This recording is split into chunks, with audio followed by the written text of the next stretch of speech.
இன்னைக்கு நம்ம உடம்புக்கு ரொம்ப ரொம்ப ஹெல்த்தியாக ஸ்பெஷல் இட்லி செய்யலாம். 1 கப் சேமியா எடுத்துக்கோங்க. இப்போ இந்த சேமியாவை நம்ம வறுத்து எடுத்துக்கலாம். வறுத்து செஞ்சோம்னா நல்ல மணமாக இருக்கும் ஸ்பெஷல் இட்லி.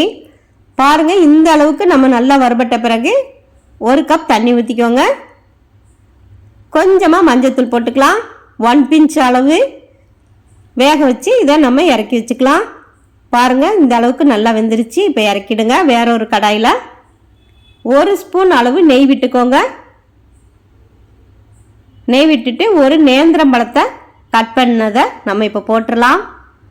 பாருங்கள், இது மாதிரி நீங்கள் கட் பண்ணிக்கோங்க. ஒரே ஒரு நேந்திரம் பழம் போதும்.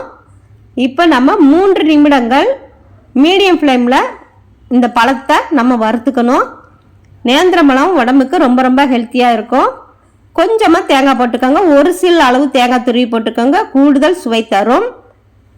அதையும் 3 நிமிடங்கள் நீங்கள் வறுபட்ட பிறகு இறக்கிக்கலாம். இப்போ இறக்கி வச்சுட்டு ஒரு பவுலில் 5 முட்டையை நம்ம உடச்சி ஊற்றிக்கலாம். முட்டையும் உடம்புக்கு ரொம்ப ரொம்ப ஹெல்த்தியாக இருக்கும் குழந்தைங்களுக்கு. இது கூட 1/2 ஸ்பூன் ஏலக்காய் பொடி போட்டுக்கோங்க, நல்ல மணமாக இருக்கும். 2 பிஞ்ச் அளவு உப்பு போட்டுக்கோங்க. 1 ஸ்பூன் நான் சீனியை பொடி பண்ண சீனியை போட்டிருக்கேன், ஈஸியாக கரையிறதுக்காக. ஏற்கனவே பொடி பண்ணி வச்சுருந்ததுனால நான் போட்டிருக்கிறேன். நீங்கள் அப்படியும் போட்டுடலாம். இப்போ வறுத்த நேந்திரம் பழத்தையும் போட்டுட்டு வேக வச்ச சேமியாவையும் இப்போ நம்ம போட்டுக்கலாம். 50 ml மட்டும் பால் ஊற்றிக்கோங்க. ரொம்ப பால் ஊற்றிடாதீங்க. 50 ml ஊற்றி நீங்கள் கலந்து விட்டுக்கோங்க. காய்ச்சாத பால் தான் நான் ஊற்றிருக்கிறேன். பாருங்கள், இந்த அளவுக்கு நமக்கு இருக்கணும். ரொம்ப பால் ஊற்றிடாதீங்க. 50 ml ஊற்றினா போதும். இப்போ இட்லி தட்டில் எண்ணெய் தடவி வச்சுருக்கிறேன், அதில் ஊற்றிக்கோங்க. தண்ணி கொதிச்ச பிறகு நம்ம இட்லி தட்டை வச்சு 10 நிமிடங்கள் மீடியம் ஃப்ளேமில் வேக வச்சு இறக்கிக்கோங்க. அவ்வளவே தாங்க.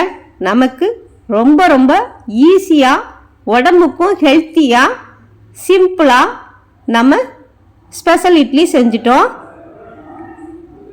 பாருங்கள், எவ்வளோ அருமையாக இந்த இட்லி வந்து வெறுமனே சாப்பிடவும் அவ்வளோ டேஸ்டியாக இருக்கும்.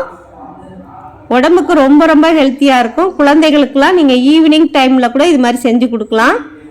ஈவினிங் ஸ்நாக்ஸுக்கு கூட நம்ம இது மாதிரி செஞ்சு சாப்பிட்டுக்கலாம். பெரியவங்களுக்கு தக்காளி சட்னி, இட்லி பொடி வச்சு சாப்பிட்லாம். லைட் ஸ்வீட்டாக இருக்கும், ரொம்ப ஸ்வீட்டாக இருக்காது. ஸ்வீட் ரொம்ப வேணும்னா நீங்கள் கூட 1 ஸ்பூன் நீங்கள் சீனி தூள் போட்டுக்கலாம். அல்லது சீனி தூள் இல்லைன்னா கூட நீங்கள் சீனி போட்டுக்கலாம். ஒரே ஒரு இட்லி நான் கட் பண்ணி காமிக்கிறேன் பாருங்கள். பாருங்கள், எவ்வளோ அருமையாக நமக்கு ஸ்பெஷல் இட்லி ரெடி ஆயிடுச்சுன்னு ட்ரை பண்ணி பாருங்கள். தேங்க்யூ.